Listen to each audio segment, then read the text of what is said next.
हमारी बुक चल रही है थिंक एंड ग्रो रिच, यानी इसके लेखक है नेपोलियन हिल।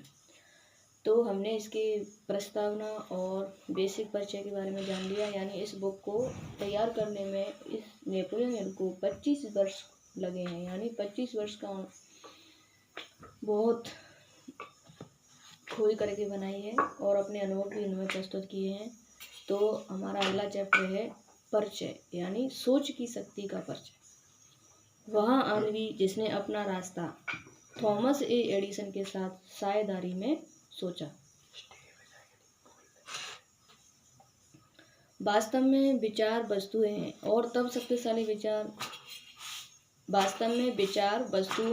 और तब शक्तिशाली विचार जब संपत्ति या अन्य भौतिक वस्तुओं में उनका रूपांतरण करने के लिए उद्देश्य हट और तीव्र इच्छा की निश्चितता के साथ मिलाया जाता है। 30 साल से थोड़ा अधिक वर्ष पहले एडविन सी बर्न्स ने खोजा कि यह कितना सच है कि आदमी सचमुच सोचता है और अमीर बन जाता है। उनकी खोज एक ही बार में नहीं आई थी। यह महान एडिसन का व्यापार सहयोगी बनने की एक तीव्र इच्छा के साथ धीरे धीरे आई थी। बर्न्स की इच्छा की मुख्य विशेषताओं में से एक यह है कि वह निश्चिंत थी। वह एडिसन के साथ काम करना चाहता था। उसके लिए नहीं, ध्यान से विचारपूर्वक विवरण देखें कि किस प्रकार उसने अपनी इच्छा को वास्तविकता में रूपांतरित किया। तब आप अमीरी तक ले जाने वाले 13 सिद्धांतों को बेहतर तरीके से समझ पाएंगे। जब पहली बार उसके मन में यह इच्छा या विचार का आवेग कौंधा तो वह उस पर कार्रवाई करने की स्थिति में नहीं था। उसके रास्ते में 2 मुश्किलें खड़ी थीं। वह श्रीमान एडिसन को नहीं जानता था और उसके पास ऑरेंज न्यू जर्सी जाने के लिए अपने रेल किराए के भुगतान के लिए पर्याप्त पैसे भी नहीं थे। ये परेशानियां अधिकतर आदमियों की अपनी इच्छा पूरी करने के किसी भी प्रयास को हतोत्साहित करने के लिए काफी थी। लेकिन उसकी इच्छा साधारण न थी। वह अपनी इच्छा के लिए एक रास्ता खोजने के प्रति अपना इतना दृढ़ था कि पराजित होने के बजाय उसने अंध सामान से यात्रा करने का फैसला किया। इसका मतलब है कि वह पूर्व ऑरेंज एक मालगाड़ी पर सवार होकर गया। उसने खुद को श्रीमान एडिसन की प्रयोगशाला में प्रस्तुत किया और घोषणा की कि वह आविष्कारक के साथ व्यापार करने के लिए आया है। बर्न्स और एडिसन के बीच पहली बैठक की बातचीत के बारे में सालों बाद श्रीमान एडिसन ने कहा, वह वहां मेरे सामने खड़ा था। नेपोलियन हिल बता रहे हैं कि एक साधारण आवारा की तरह एडिसन ने कहा कि वह मेरे सामने खड़ा था, एक साधारण आवारा की तरह, लेकिन उसके चेहरे की अभिव्यक्ति में कुछ था जिसने यह साधारणा प्रस्तुत की कि वह उस चीज को पाने के लिए दृढ़ है जिसे पाने के लिए वह आया था। मैंने लोगों के साथ सालों के अनुभव से सीखा था कि जब एक आदमी वास्तव में इतनी गहराई से एक चीज को पाने की इच्छा करता है कि वह इसे पाने के लिए अपने पूरे भविष्य को चक्के के एक घुमाव के दांव पर लगाने को तैयार हो जाता है, तो उसकी जीत सुनिश्चित होती है।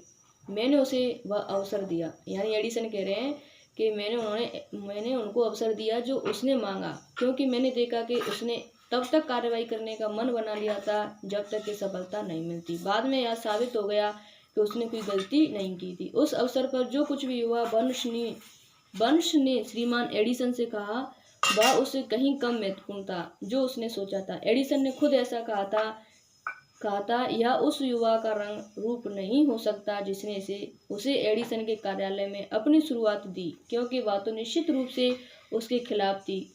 यह तो उसकी सोच थी जिससे भरोसा हुआ। यदि इस बयान का महत्व इसे पढ़ने वाले हर व्यक्ति तक पहुंच पाता तो इस किताब के शेष भागों को कोई जरूरत नहीं होती। बर्न्स को अपने पहले साक्षात्कार में एडिसन की साझेदारी नहीं मिली थी। उसे एक बहुत ही मामूली मजदूरी पर एडिसन के कार्यालय में काम करने का अवसर मिला।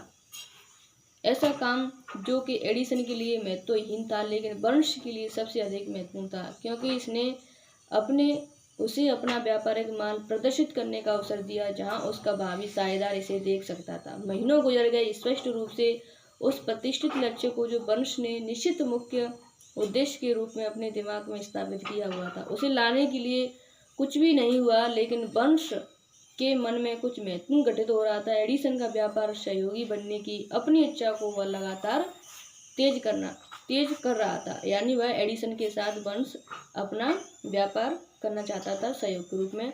मनोवैज्ञानिकों ने ठीक ही कहा है कि जब कोई व्यक्ति किसी एक बात के लिए सचमुच तैयार होता है तो वह उसकी बाह्य आकृति में झलकने लगता है। बर्न्स एडिसन के साथ एक व्यापार साझेदारी के लिए तैयार था। इसके अलावा वह तब तक तैयार रहने पर दृढ़ था जब तक कि वह उसे प्राप्त न कर ले जिसे वह खोज रहा था। उसने अपने आप से यह नहीं कहा था, आह क्या फायदा है, मैं अपना मन बदल लूंगा और एक सेल्समैन की नौकरी पाने का प्रयास करूंगा, बल्कि उसने यह कहा था, मैं यहाँ एडिसन के साथ व्यापार करने आया था और यदि इसमें मेरा शेष जीवन भी लगता है तो मैं इसे अंत तक पूरा करूंगा। उसका यही मतलब था। लोगों के पास कहने के लिए कितनी अलग कहानी रहती अगर वे एक निश्चित उद्देश्य अपनाते और उस उद्देश्य के साथ तब तक खड़े रहते जब तक उनके सब कुछ पाने वाला जुनूनी बनने का समय होता। शायद युवा बर्न्स को तब यह पता नहीं था, लेकिन उसने दृढ़ संकल्प एक ही इच्छा के लिए खड़े रहने की अपनी हट सभी बाधाओं को कुचल डालने और उसे वह अवसर देने जिसकी वह खोज कर रहा था उसकी ओर नियत किया हुआ था। जब अवसर आया तो यह बर्न्स की उम्मीद की तुलना में एक अलग रूप में और एक अलग दिशा में प्रकट हुआ था। वह अवसर की चालों में से एक है। पिछले दरवाजे से सड़क कर आने की उसकी धूर्त आदत है और अक्सर वह दुर्भाग्य या अस्थायी हार के रूप में वेश बदल कर आता है। शायद यही कारण है कि बहुत सारे लोग अवसर की पहचान करने में विफल रहते हैं। श्रीमान एडिसन ने अभी उस समय एडिसन डिटेक्टिंग मशीन, अब एडीफोन नाम से जानी जाने वाली एक नई कार्यालय डिवाइस बनाई थी। उनके सेल्समैन मशीन से उत्साहित नहीं थे। उन्हें विश्वास नहीं था कि इसे बड़े प्रयास के बिना बेचा जा सकता है। बर्न्स ने अवसर देखा। यह एक अजीब दिखने वाली मशीन में छिपा हुआ चुपचाप रेंग कर अंदर आया था, जिसने और किसी को नहीं बल्कि बर्न्स और आविष्कारक को प्रभावित किया। बर्न्स जानता था कि एडिसन की डिटेक्टिंग मशीन बेच सकता है। उसने एडिसन को उसका सुझाव दिया और तुरंत अवसर पा लिया। उसने मशीन बेची। वास्तव में उसने उसे इतनी सफलतापूर्वक बेचा कि एडिसन ने उसे देश भर में मशीन वितरित करने और बेचने का एक अनुबंध दिया। इस व्यापार साझेदारी से नारा बना, एडिसन द्वारा बनाया गया और बर्न्स द्वारा स्थापित किया गया व्यापार गठबंधन 30 से अधिक वर्षों से चल रहा है। इसके जरिए बर्न्स ने खुद को अमीर बनाया, बल्कि उसने कुछ अनंत रूप से अधिक किया है। उसने साबित कर दिया कि आप सचमुच सोचकर अमीर बन सकते हैं। मेरे पास यह जानने का कोई तरीका नहीं है कि बर्न्स की मूल इच्छा उसके कितना वास्तविक नकद के लायक रही है। शायद उसने उसे 2 या 3 लाख डॉलर दिलाया है, लेकिन यह राशि जो भी हो वह महत्वहीन बन जाती है जब उसकी तुलना उसके द्वारा निश्चित ज्ञान के रूप में प्राप्त की गई उस अधिक बड़ी संपत्ति से की जाती है कि विचार के एक अमूर्त आवेग को ज्ञात सिद्धांतों के अनुरूप अनुप्रयोग के द्वारा इसे भौतिक प्रतिरूप में बदला जा सकता है। बर्न्स ने खुद को पूरी तरह से महान एडिसन के साथ एक साझेदारी में समझा। उसने खुद को एक अच्छे भाग्य में समझा। उसके पास आरंभ करने के लिए कुछ नहीं था सिवा यह जानने की क्षमता कि वह क्या चाहता है और इच्छा के साथ तब तक खड़े रहने की दृढ़ संकल्प के जब तक यह वास्तविकता न बन जाए। उसके पास शुरू करने के लिए पैसा नहीं था। उसके पास इच्छा थी, लेकिन बहुत कम। वह कोई प्रभावशाली व्यक्ति नहीं था, लेकिन उसके पास पहल, विश्वास और जीतने की इच्छा थी। इन अमूर्त शक्तियों के साथ उसने खुद को आज तक के महानतम आविष्कारक के साथ नंबर 1 व्यक्ति बनाया। अब एक अलग स्थिति में देखते हैं और एक आदमी का अध्ययन करते हैं जिसके पास धन के अनेक अमूर्त साधन थे, लेकिन उसने इन्हें खो दिया क्योंकि वह उस लक्ष्य से जिसे वह खोज रहा था महज 3 फुट पहले रुक गया था। सोने से 3 फुट पहले विफलता के सबसे सामान्य कारणों में से एक अस्थायी हार द्वारा पैदा होने वाली अड़चन के कारण भागकर होने की आदत है। हर व्यक्ति कभी ना कभी इस गलती का दोषी होता है। आर्यो डार्वी के एक अंकल गोल्ड रश के दिनों में स्वर्ण बुखार से ग्रस्त हो गए थे और खुदाई करके अमीर बनने पश्चिम चले गए थे। उन्होंने कभी नहीं सुना था कि पृथ्वी से निकाले गए आज तक के सोने की तुलना में अधिक सोना आदमियों के दिमाग से खनन किया गया है।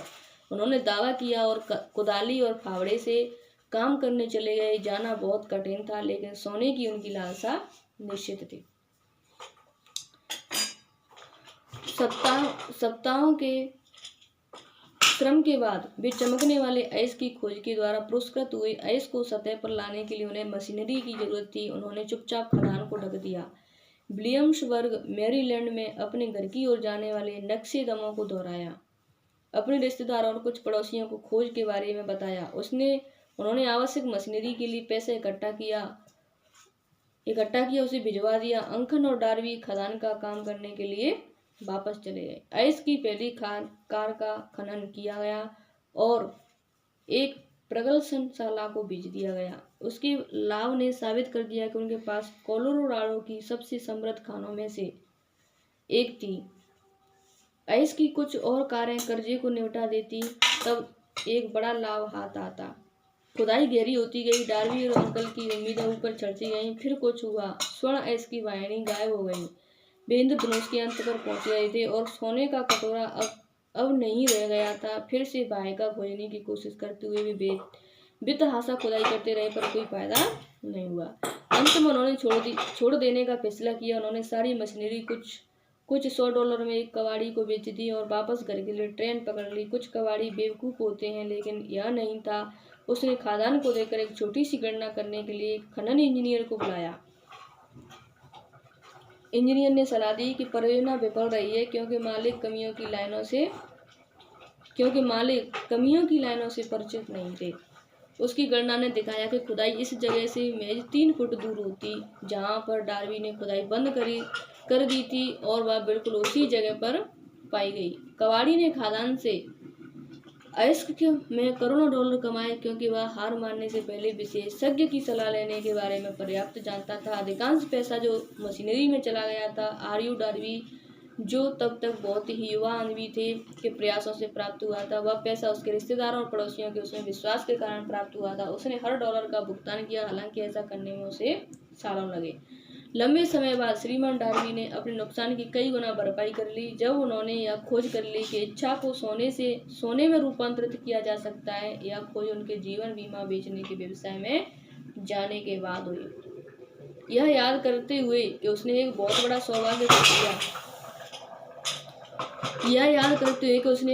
सौभाग्य खो दिया, क्योंकि वह सोने से 3 फुट पहले ही रुक गया था। डार्बी को अपने चुने हुए कार्य में उस अनुभव से लाभ हुआ, खुद से यह कहने की एक सरल विधि द्वारा कि मैं सोने से 3 फुट पहले रुक गया था, लेकिन अब मैं कभी भी इसलिए नहीं रुकूंगा कि जब मैं लोगों को बीमा खरीदने के लिए कहता हूँ तो मैं नहीं कहते हैं। डार्बी सालाना $1,00,000 से अधिक का जीवन बीमा बेचने वाले 50 लोगों से भी कम लोगों के एक छोटे समूह के सदस्यों में से एक हैं। वे सोने की खनन के कारोबार में अपने छोड़ देने से सीखे हुए सबक से चिपके रहने की योग्यता की ऋणी हैं। किसी भी आदमी के जीवन में सफलता आने से पहले उसे काफी अस्थायी असफलता और शायद कुछ पराजय मिलना तय है।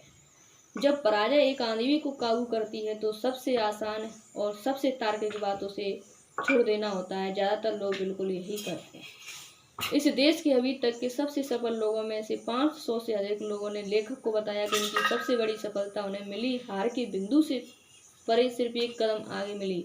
विफलता विडंबना और चालाकी की एक गहरी भावना वाली एक चालबाजी है। यह सफलता पर लगभग पहुंचे हुए व्यक्ति को ठोकर मारने में बड़ा आनंद लेती है। और दूसरा है दृढ़ता में एक 50 सेंट का सबक। श्रीमान डार्बी के हार्ड नॉक विश्वविद्यालय से अपनी डिग्री प्राप्त करने और सोने के खनन के कारोबार में अपने अनुभव से लाभ उठाने का फैसला करने के तुरंत बाद ही उनके पास एक अवसर पर सौभाग्य उपस्थित था, जिसने उनके सामने साबित किया कि जरूरी नहीं कि नहीं का मतलब नहीं हो। एक दोपहर वे एक पुराने जमाने की चक्की में गेहूं पीसने में अपने अंकल की मदद कर रहे थे। अंकल एक बड़ा खेत संचालित करते थे, जिस पर बहुत से काले बटाईदार किसान रहते थे। बहुत धीरे से दरवाजा खुला और एक छोटी सी काली बच्ची बटाईदार की बेटी अंदर आई और दरवाजे के पास खड़ी हो गई। अंकल ने ऊपर नजर घुमाई, बच्चे को देखा और बुरी तरह से उस पर चिल्लाकर बोले, तुम क्या चाहती हो? बच्ची ने नरमी से जवाब दिया, मेरी माँ कहती है उसे 50 सेंट भेज दो। मैं ऐसा नहीं करूँगा, अंकल ने जवाब दिया। अब तुम घर भागो। हाँ अच्छा, बच्ची ने उत्तर दिया, लेकिन वह गई नहीं। अंकल अपने काम में लग गए। वह अपने काम में इतने व्यस्त हो गए कि उन्होंने यह देखने पर जरा भी ध्यान नहीं दिया कि वह बच्ची गई नहीं है। जब उन्होंने दोबारा ऊपर देखा और उसे अभी भी वहां खड़े देखा तो वे उस पर चिल्लाए, मैंने तुम्हें अपने घर जाने के लिए कहा था, अब जाओ, नहीं तो मैं तुम्हारे पास आता हूँ। छोटी लड़की ने कहा, ठीक है, लेकिन वह 1 इंच भी नहीं हिली। अंकल ने अनाज की बोरी जिसे वे मिल हॉपर में डालने वाले थे पटक दी, बैरल का एक डंडा उठाया और अपने चेहरे पर कठोरता के संकेत किए एक व्यक्ति के साथ बच्चे की ओर बढ़ना शुरू कर दिया। डार्वी ने अपनी सांस रोकी। वह निश्चित था वह एक हत्या का गवाह बनने वाला है। वह जानता था कि उसके अंकल का गुस्सा तेज है। वह जानता था कि देश के उस हिस्से में काले बच्चों से गोरे लोगों की बात का विरोध करने की उम्मीद नहीं की जाती थी। जब अंकल उस जगह पहुंचे जहां वह बच्ची खड़ी थी, उसने तुरंत एक कदम आगे बढ़ा दिया, ऊपर उनकी आंखों में देखा और अपनी आंखें तीखी आवाज में पूरे जोर से चिल्लाई, मेरी माँ को 50 सेंट चाहिए, 50 सेंट चाहिए। अंकल रुक गए। 1 मिनट के लिए उसे देखा, फिर धीरे धीरे बैरल वाला डंडा फर्श पर रख दिया, अपने हाथ अपनी जेब में डाले, आधा डॉलर बाहर निकाला और उसे दे दिया। बच्ची ने पैसे ले लिए और उस व्यक्ति पर से जिस पर उसने अभी अभी विजय प्राप्त की थी, अपनी आंखें बिल्कुल हटाए बिना धीरे से वापस दरवाजे की ओर वो लड़की चली गई। उसके चले जाने के बाद अंकल एक बॉक्स पर बैठ गए और खिड़की से बाहर आसमान में 10 मिनट से भी अधिक समय तक ताकते रहे, विस्मय से उस भारी हार पर जो उन्हें अभी मिली थी। वे विचार मगन थे। श्रीमान डार्वी भी कुछ सोच रहे थे। उनके सारे अनुभव में यह पहली बार था कि उसने किसी काले बच्चे को जानबूझकर किसी गोरे वयस्क व्यक्ति पर प्रभुत्व प्राप्त करते देखा था। उसने यह कैसे किया? उनके अंकल को क्या हुआ जिसके कारण उन्होंने अपनी बर्बरता खो दी और एक भेड़ के बच्चे की तरह विनम्र बन गए? उस बच्ची ने कौन सी अजीब शक्ति का इस्तेमाल किया जिसने उसे उससे बड़े पर जीत दिला दी? ए और अन्य इसी तरह के सवाल डार्वी के मन में चमके, लेकिन वे सालों बाद तक जब उन्होंने मुझे यह कहानी सुनाई उसका जवाब नहीं ढूंढ पाए थे। हैरत की बात है, इस असामान्य अनुभव की कहानी लेखक को उसी पुरानी मिल में सुनाई गई, ठीक उसी जगह जहां अंकल को उनकी भारी हार मिली थी। यह भी हैरत की बात है, मैंने 1 सदी का लगभग 1/4 भाग उस शक्ति के अध्ययन में समर्पित किया था जिसने एक अज्ञानी अनपढ़ काले बच्चे को एक बुद्धिमान आदमी से जीतने में सक्षम बना दिया था। जैसा कि हम वहां पुरानी मिल में खड़े थे, श्रीमान डार्वी ने असामान्य विजय की कहानी दोहराई और वह पूछते हुए समाप्त किया, आप इसके बारे में क्या कर सकते हैं? कौन सी अजनबी शक्ति उस बच्ची ने उपयोग की जिसने मेरे अंकल को पूरी तरह से हरा दिया? उनके सवाल का जवाब इस पुस्तक में वर्णित सिद्धांतों में मिल जाएगा। जवाब पूरा है। उसने किसी व्यक्ति को उस शक्ति को समझने और प्रयोग करने में सक्षम बनाने वाले विवरण में एवं निर्देश शामिल हैं जो छोटे बच्चे को अकस्मात मिल गए थे। अपने दिमाग को सजग रखें और आप बच्ची के बचाव के लिए आने वाली बिल्कुल वही अजनबी शक्ति देखेंगे। आप अगले अध्याय में इस शक्ति की एक झलक पाएंगे। कहीं ना कहीं इस पुस्तक में आप एक युक्ति पाएंगे जो आपकी घृणशील शक्तियों को बढ़ा देगी और आपके अपने फायदे के लिए वही प्रबल शक्ति आपके नियंत्रण में दे देगी। इस शक्ति के बारे में जागरूकता आपके पास पहले अध्याय में आ सकती है या यह बाद वाले अध्याय में आपके दिमाग में सूझ सकती है, या यह एक अकेले विचार के रूप में आ सकती है, या एक योजना का उद्देश्य की प्रगति के रूप में आ सकती है, या आपको विफलता या हार के अतीत के अनुभवों में वापस ले जा सकती है और कुछ सबक सतह पर ला सकती है जिसके द्वारा आप हार के माध्यम से खोया हुआ सब कुछ पुनः प्राप्त कर सकते हैं। श्रीमान डार्वी को उस काले बच्चे द्वारा अनजाने में इस्तेमाल की गई शक्ति के बारे में मेरे बताने के बाद उन्होंने तुरंत एक जीवन बीमा विक्रेता के रूप में अपने अनुभव के 30 साल को दोहराया और ईमानदारी से स्वीकार किया कि उस चित्र में उनकी सफलता जो कोई छोटी मोटी नहीं है, उस सबक के कारण है जो उन्होंने बच्चे से सीखा था। श्रीमान डार्वी ने बताया, हर बार जब एक संभावित खरीदार ने खरीदे बिना मुझसे विदा पाने की कोशिश की, मैंने उस बच्चे को वहां पुरानी मिल में खड़ा देखा। उसकी बड़ी आंखें चुनौती से चमकती हुई और मैंने अपने आप से कहा, मुझे यहाँ बिक्री करनी है। मेरी की नहीं हुई सारी बिक्री का बेहतर बाहर लोगों के ना कहने के बाद ही हुआ था। उन्होंने सोने से केवल 3 फुट दूर रुक जाने की अपनी गलती को भी याद किया। उन्होंने कहा, लेकिन यह अनुभव के बेस में एक वरदान थी। उसने मुझे जारी रहना सिखाया। इससे कोई फर्क नहीं पड़ता कि चलना कितना भी मुश्किल हो। एक सबक जिसे किसी भी चीज़ में सफल होने से पहले मुझे सीखने की जरूरत थी। श्रीमान डार्बी और उनके अंकल।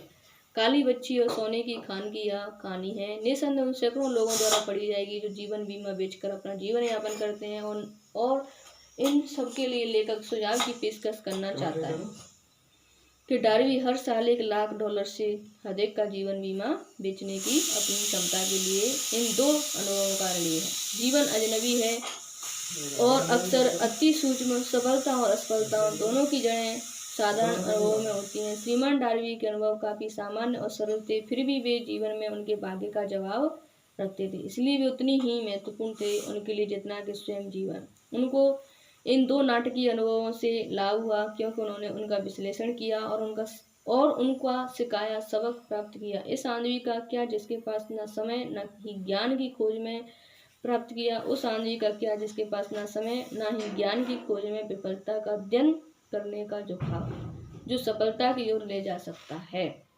हार को अवसर की सीढ़ियों में परिवर्तित करने की कला वह कहाँ और कैसे सीखने वाला है।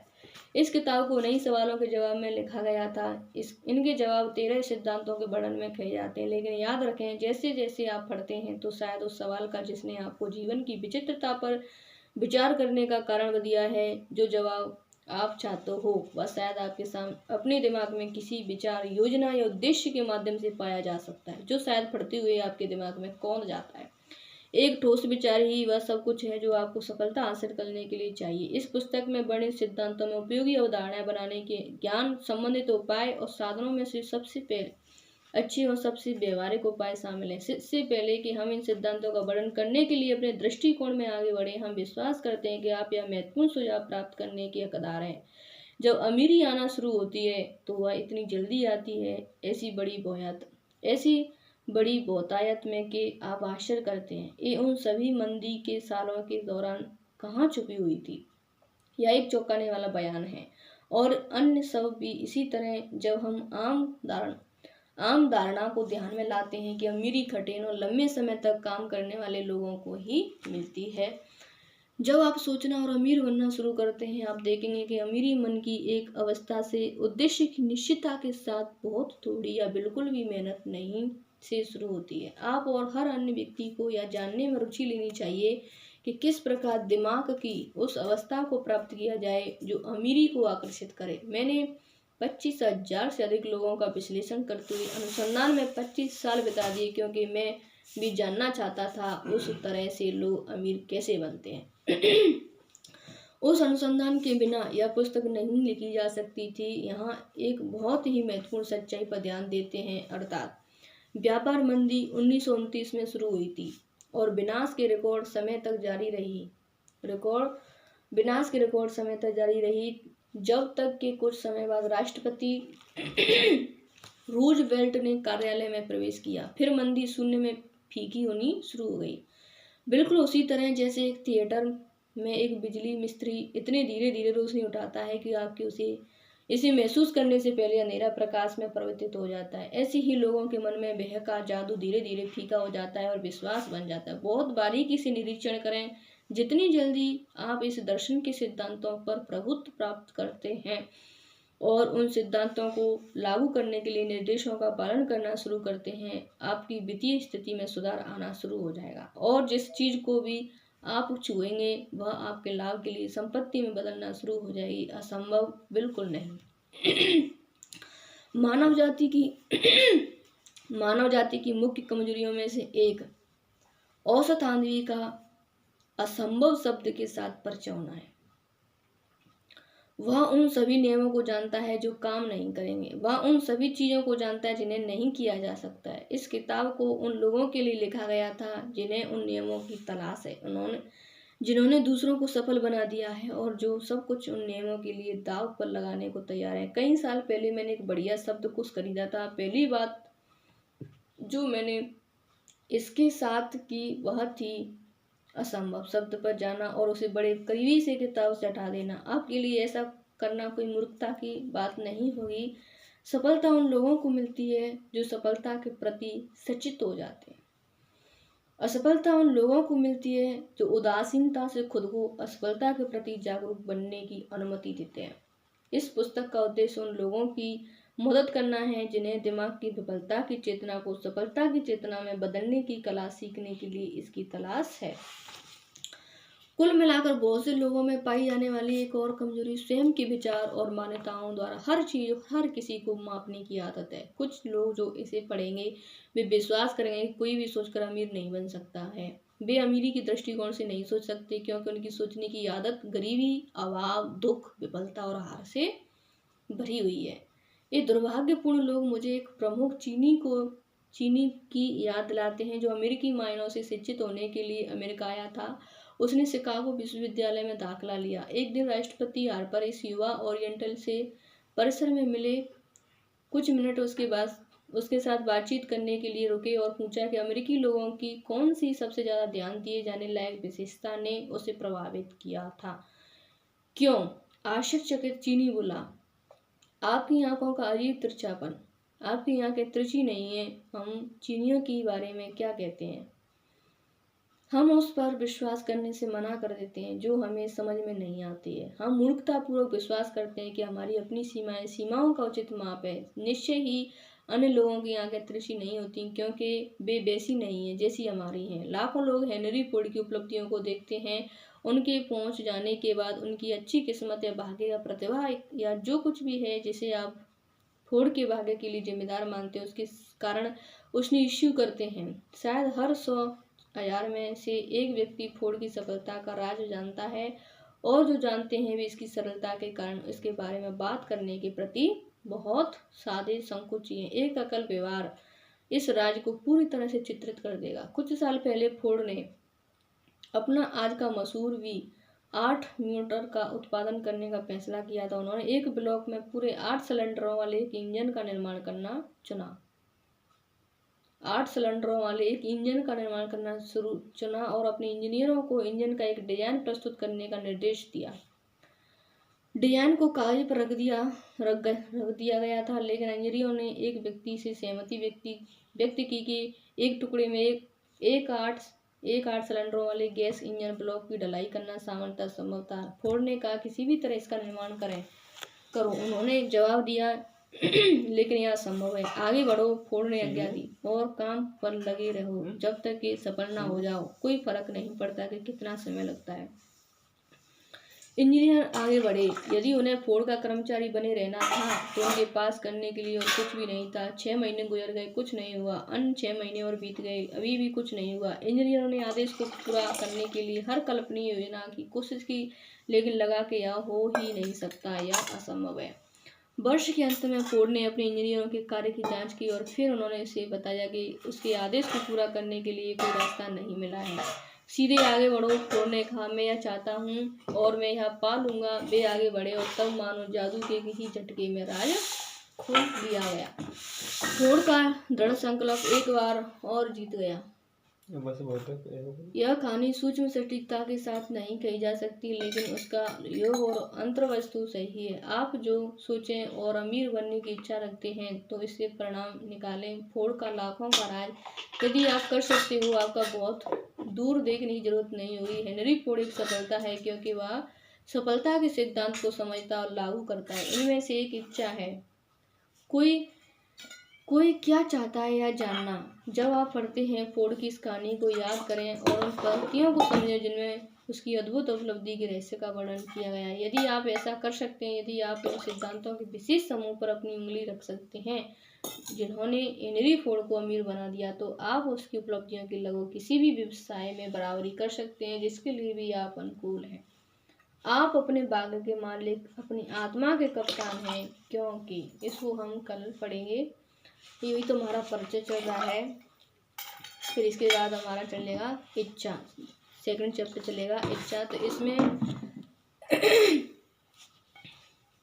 हमने परिचय जाना कि हमें आगे क्या पढ़ना है। यहाँ सबसे इसमें 13 सिद्धांत दिए गए हैं, यानी इसमें सबसे बड़ा सिद्धांत है इच्छा, यानी किसी काम को करने की दृढ़ इच्छा होनी चाहिए। यदि आपने इच्छा है किसी काम करने की तो आप कुछ भी कर सकते हैं। असंभव कोई भी चीज़ नहीं है। नहीं का शब्द नहीं होता है या हाँ में भी बदल सकता है। इसलिए इसमें हम कुछ नियम पढ़ेंगे। इसमें एक बच्ची का जिक्र आया है कि उन्होंने एक सफल व्यक्ति को, यानी एक सफल व्यक्ति को उन्होंने अपने नियम के विरुद्ध मजबूर कैसे कर दिया, अपने काम के प्रति उन्होंने अपना काम कैसे करवाया। तो हम इसकी आगे की सिद्धांत में पढ़ेंगे। ये थोड़ा थोड़ा परिचय है कि इसमें क्या क्या घटित होगा।